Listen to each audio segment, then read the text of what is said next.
Michelle Manu, and you're watching the Masters Hall of Fame World News here at the Shiokan Martial Arts Center in Costa Mesa. Today I have Gordon Richiusa. Love it. Here with us as our special guest to talk about the USA Archery and all of his books that he's authored. And so excited to have you here, Gordon. Thank you. Thank you very much for having me. Oh gosh, I would just love to ask, what has your martial arts path been, and what has formed your lifestyle that you currently live? Well, in brief, I started when I was 10 years old at Bob Osmond's studio in Van Nuys, and I remained friends with Bob Osmond up until the time he died, which was a couple of years ago. He had a little accident with some insulin. Ooh. Anyways, I started there. I also studied Goju-Ryu for quite a number of years, and then in the 80s, early 80s, I became friends with Frank Dukes and taught for him, and have been basically studying and working with Frank Dukes ever since, probably close to 30 years now. So I'll be 53 years in the martial arts this year. That's wonderful. Yeah. So that's where I started, and the path has always been really three paths that have been intertwined into a braid. I am a writer, I'm a teacher, and I'm a martial artist, and not necessarily in any particular order. So I have been a writer. I'm a member of the International Federation of Journalists, for instance. Wonderful. I have written a number of books. I've been awarded Best Book of the Year and Journalism Writer of the Year, and I have currently also a magazine called L&L Magazine, which relates directly back to the martial arts. Principles. Dana Stamos is the managing editor of it, and we originally started working together, Dana and I, on a Legends and Legacies column. Oh, how wonderful. For Worldwide Dojo. But as I have always done, I have worked with trying to broaden not only my own perspective, but that of my students, to not just be blinded by one particular path. So, for instance, what I always did for my black belts was I told them that they had to have a special skill which they had to demonstrate proficiency in, and they had to teach something to the rest of the students. In fact, I ran the special skills program for Frank Dukes for many years, and currently I have a Grand Mastership for archery and also a 7th degree black belt for Dukes Ryu, but experience in other styles as well. But everything always leads back to it. So sometimes I could be a freelance writer. Sometimes, I don't know if you've ever done any freelance work, but sometimes you can have a lot of money owed to you and nothing in the bank account. So right now.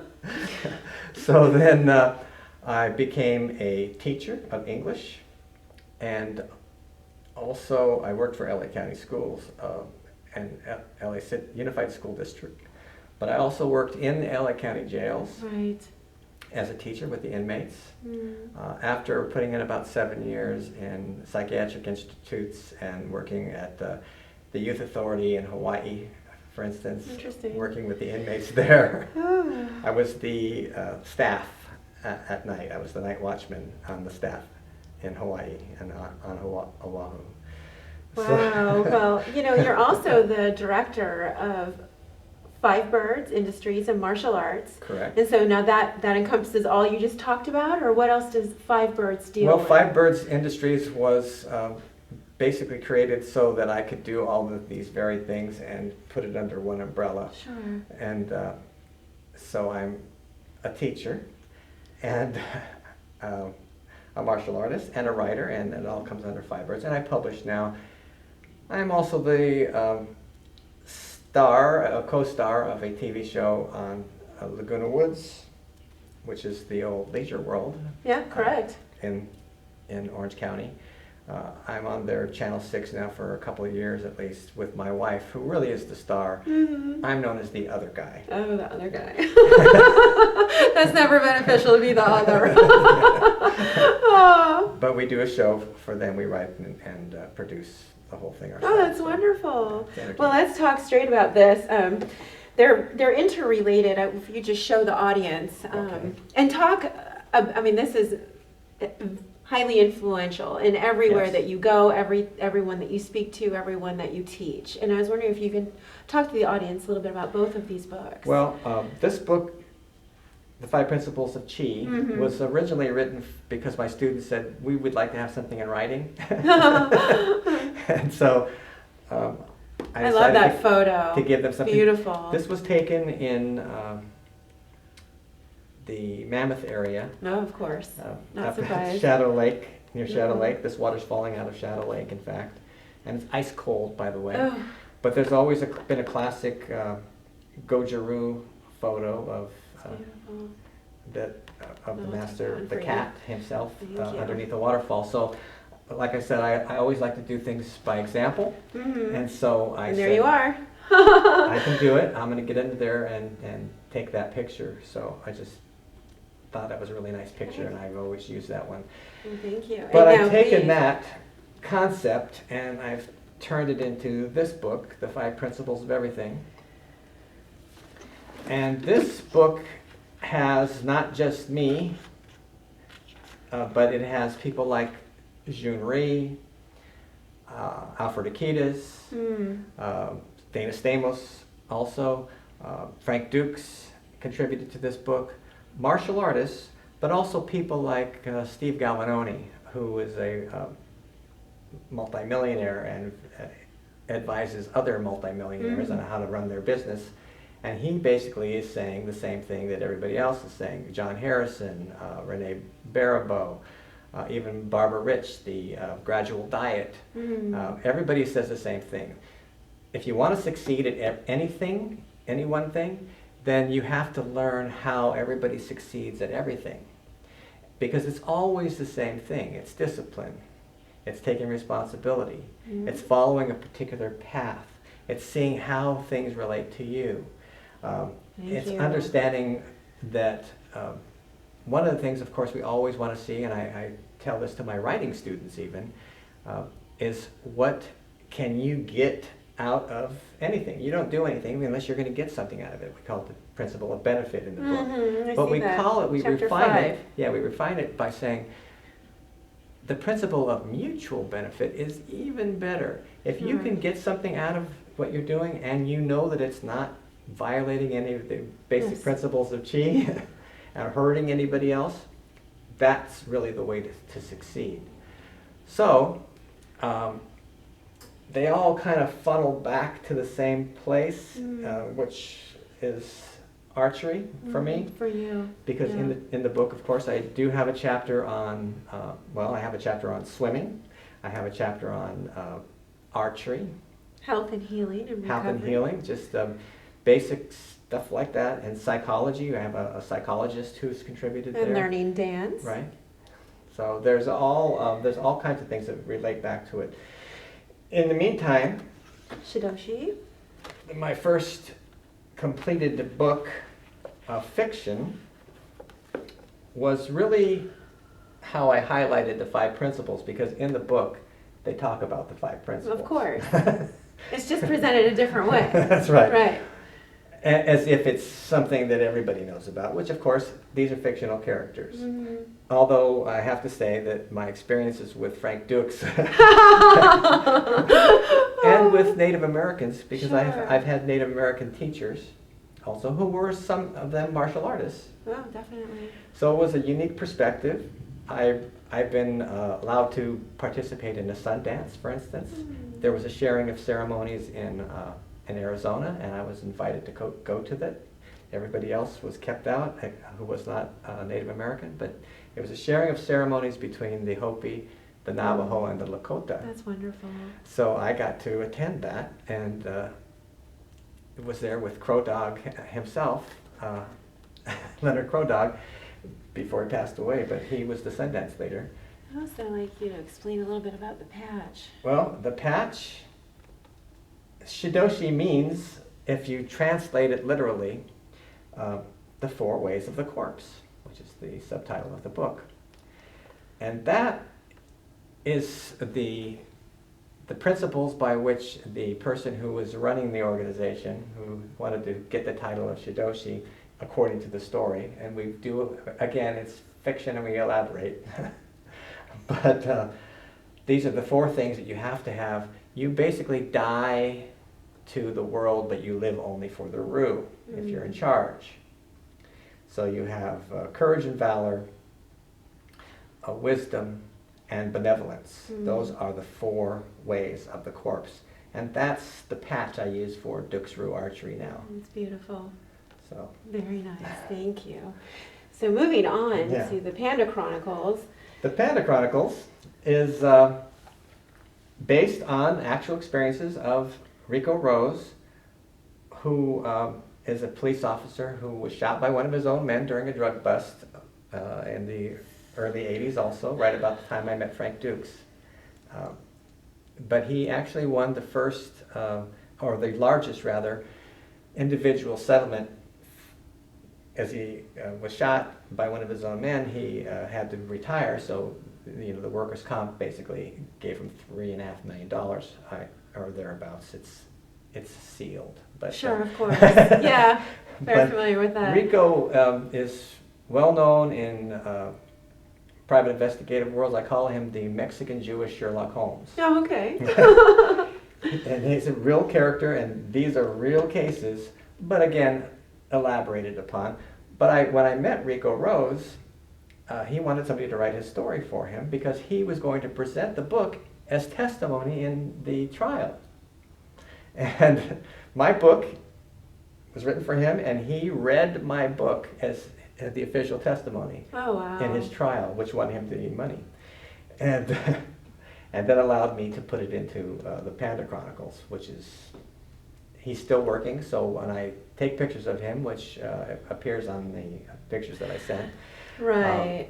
I had to block out his face. I saw. Yeah, and that's fine. Censorship. Well, that's wonderful. He's undercover. So he just got certified this past Saturday. He just got certified this past Saturday in archery, as well as Frank Dukes. I did see some photos of Mr. Dukes. That's right. Yeah. And even though he had certified me previously as a grandmaster of Dux Ru archery, because I taught his archery program for him for many years. And this is the funny thing. I have a master's degree in English. I have master's certificates. But the thing that people appreciate most is my certification from USA Archery, National Field Archery Association. Why? Because? Because they are the sanctioning body for the Olympics. Correct. For our team. And they're part of World Archery, which, by the way, I'm taking the test to become a judge for World Archery, for archery. Exciting, Gordon. But that's that dedication that people like Alfred Akitas and Frank Dukes and others have come to me to be certified in USA Archery, because we're trying to get away from the conflicts that are prevalent in martial arts. I got it. Yeah. And this was my idea to kind of come around from the backside, and we're going to put on some sanctioned events. USA Archery is sanctioning the events. One of the things, and I tell martial artists this, by the way, if you take one of these classes, and you do not have to take it from me, you can take it from anybody who's certified by USA Archery. If you take a level 1 certification class or level 2 certification class, you can get a $3 million policy for sanctioned events. They will just give it to you. Wow. So I've put on some events now, and they just hand over the $3 million liability policy, which is a big plus. Absolutely. And when people come to me, and they have in martial arts, they say, well, let's have a tournament, let's just put on a tournament. I say it has to be a sanctioned event. No, well, we don't want to do that. We just want it to be us, our guys. Well, I'm not going to do it that way. I'm working for USA Archery. So a certification is going to come through them. They will sanction an event as long as, even if it's one day, you become a member of USA Archery for that event, so you can be covered by the insurance. Sure. The beauty of this is, and the reason why they give this insurance, is because it is one of the safest sports around. If you follow the procedure, the two catchphrases are safety and fun. If you follow the procedure, no arrow is ever put into a bow unless you're standing on a shooting line and they're facing toward a target. And somebody's in control, there's nobody wandering around. Right. You don't start until you are told to start. Those rules apply everywhere. I just got connected because of this organization to the Veterans Administration has a archery course at the Long Beach VA. Okay. And they have level 1, level 2 instructors for USA Archery. The rules are posted there. So the rules that they have, the rules that we have in Laguna Woods, Same. and the rules that Dux Rue is using are all the same rules. Those are the ones that we're going to follow, not somebody's individual Rue style or whatever. Okay. Well, you say that you're not, you don't get ready to set up unless you're told. So I'm telling you now, please, will you show the audience? Please set up now and show the audience your bow. I'll show you this, my bow. Yeah, It's an English longbow. Gorgeous. It doesn't have anything extra on it. There are no arrow rests. There are no shelves. There's no arrow nock. That's beautiful. There's no sights. There's no pulleys. I'm not going to pull it back, but listen to this. Oh, that's beautiful. That's one of the things you learn in USA Archery. That arrow is on there. It's not going to fall off now. Beautiful. One of the dangers is that people don't knock their arrow properly, and they learn about that. We talked about this in the class that Frank Dux was in just now. And Alfred Akitas. By the way, I have to tell you, Alfred Akitas, Grandmaster himself, is totally embraced archery. He says, I cannot believe that I haven't embraced archery. He's a Native American. He says, I absolutely love archery. And so he is totally dedicated to this program now and came and helped me teach the class. I did see him in some of the photos. Just volunteer. He says, I just love this. I want to get better at it. I want to move forward. So anyways, It's beautiful. that's why I wear this special glove, is because the arrow sits on my hand. Every shot is different. I'm sure. Yeah. Because any slight movement, and this is true in martial arts, everything matters. Everything It's matters. the slightest ability. And this is a martial art. Absolutely. Right. So as we learn in Kyudo, for instance, and by the way, I studied in both Hawaii and in Los Angeles. Master Mishima at the temple in Los Angeles, he did some great articles with me. One of the most brilliant men around, he basically said of his Buddhist temple, he said, Buddha would hate this. Why?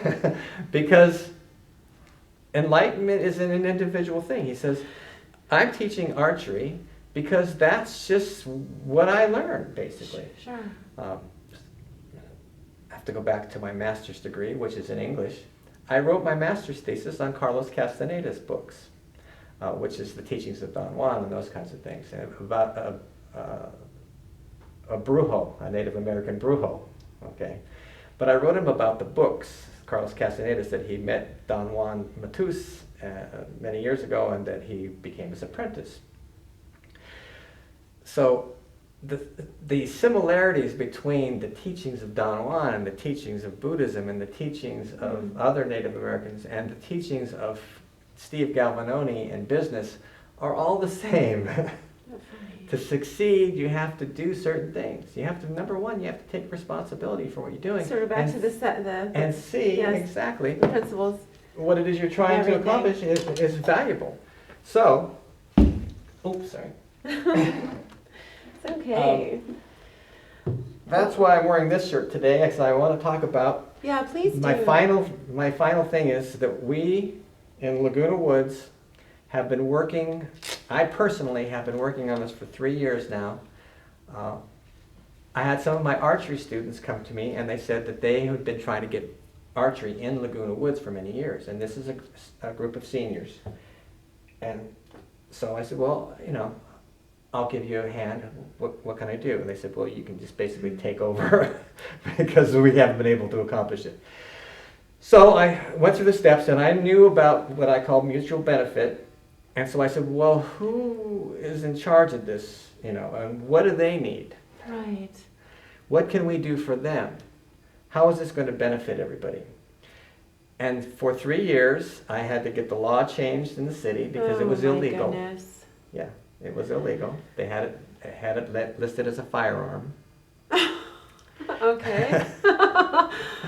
And there's a lot of fear about archery and the safety of it. Sure. But if you do it properly, it's on the .08 scale of the National Safety Council.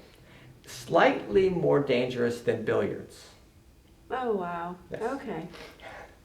And I said, I've seen injuries in the billiard Yeah, I have too. room. How long ago are you talking about? And I've never seen anybody hurt in archery. That's All true. injuries, and this include they wrap it up, but almost 99% of all injuries are not with hunting arrows, but they're on the target range with people so excited about hitting a good grouping that they run up to their target and they hit their heads on their Oh arrows. my. And one of the first things you learn in USA Archery is there's a line that's 2 arrows away from the target that you Don't never cross walk it. past. Oh my. You only approach your target from the outside. If you follow the rules, and that's the first rule you learn, you can't get that injury. Oh my goodness. So anyways, after 3 years of working, we have finally been given permission to have an event inside of Laguna Woods. First time ever. They're going to convert a shuffleboard court, an indoor shuffleboard court, to archery, and we're going to have a sanctioned USA Archery event. How wonderful. Open it up to the community.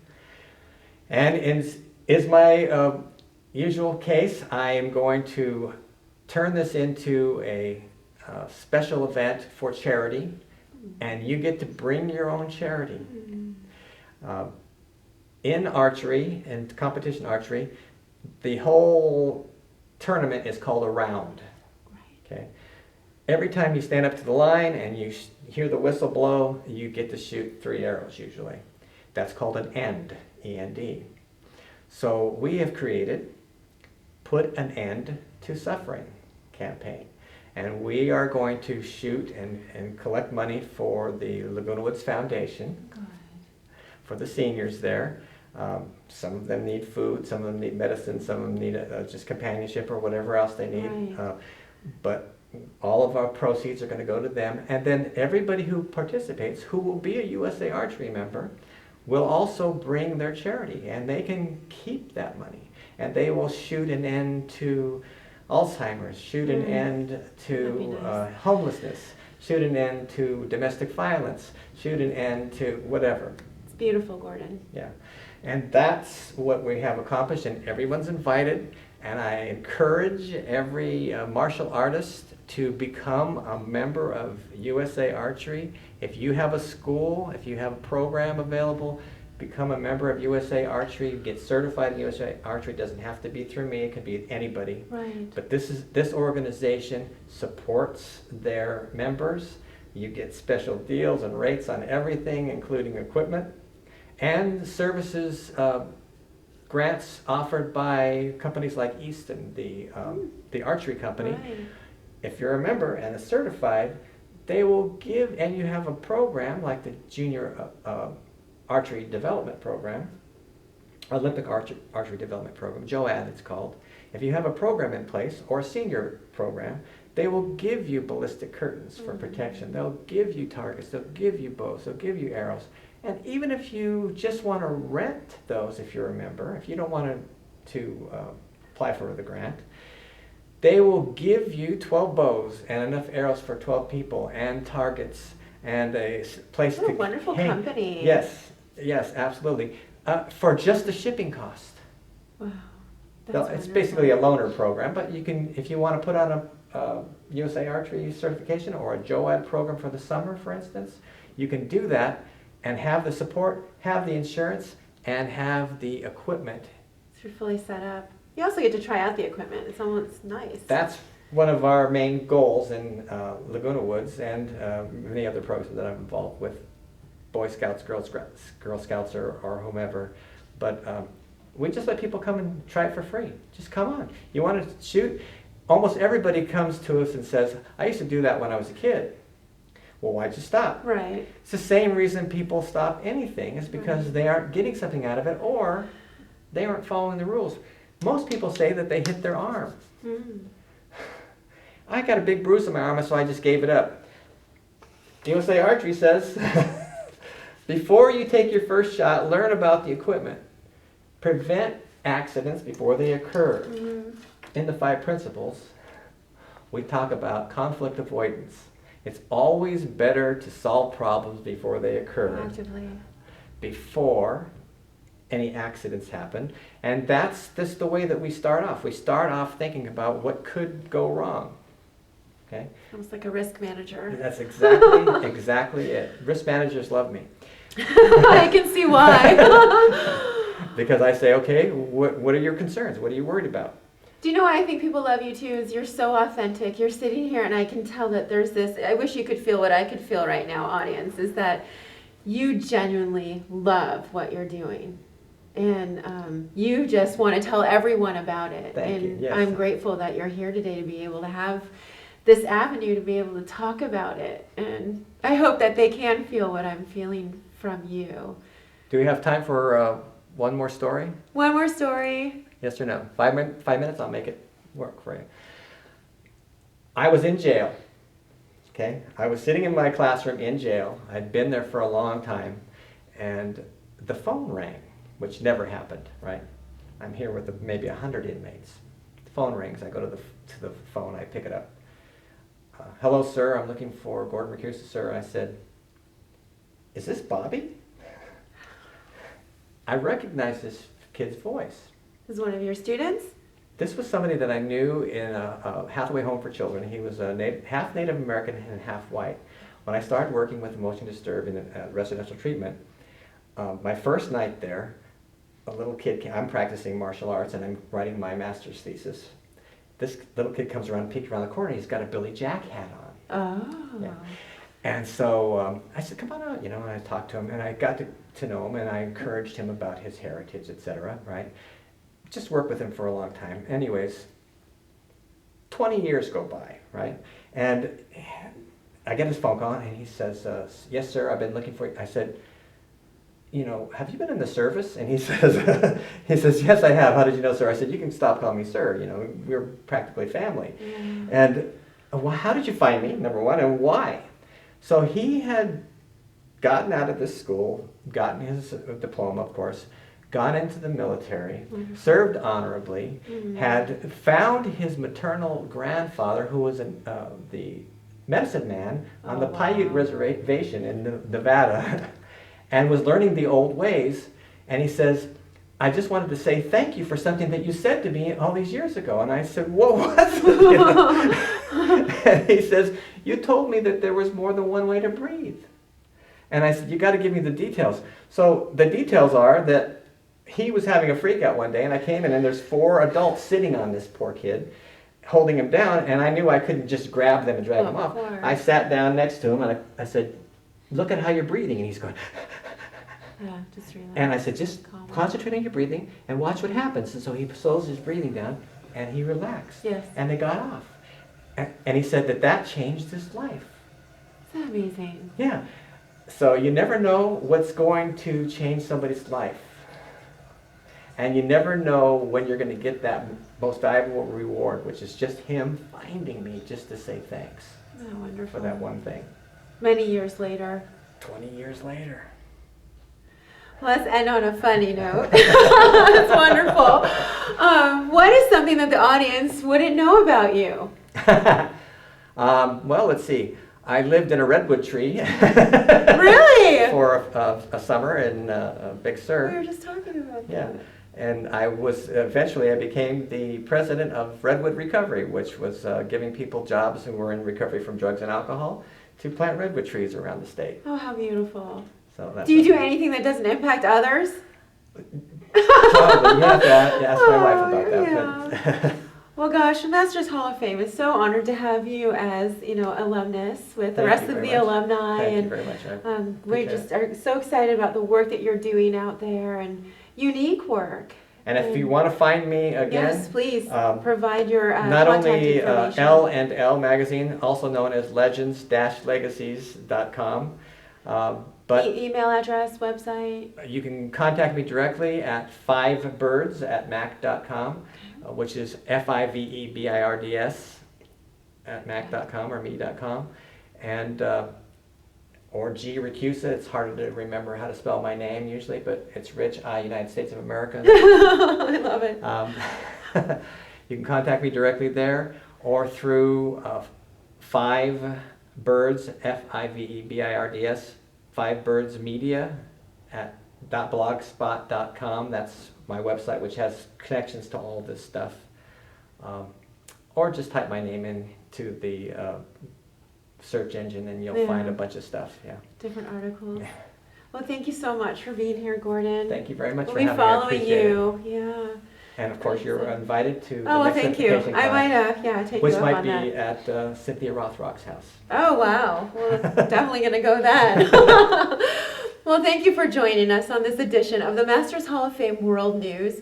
I'm Michelle Manu, and you can reach us at worldnews@mastershalloffame.org. You can reach Gordon at all the addresses that he might be reached at. Well, you can also write to us, and we can connect you with Gordon. And thank us again so much for being here. Thank you. We'll see you next time.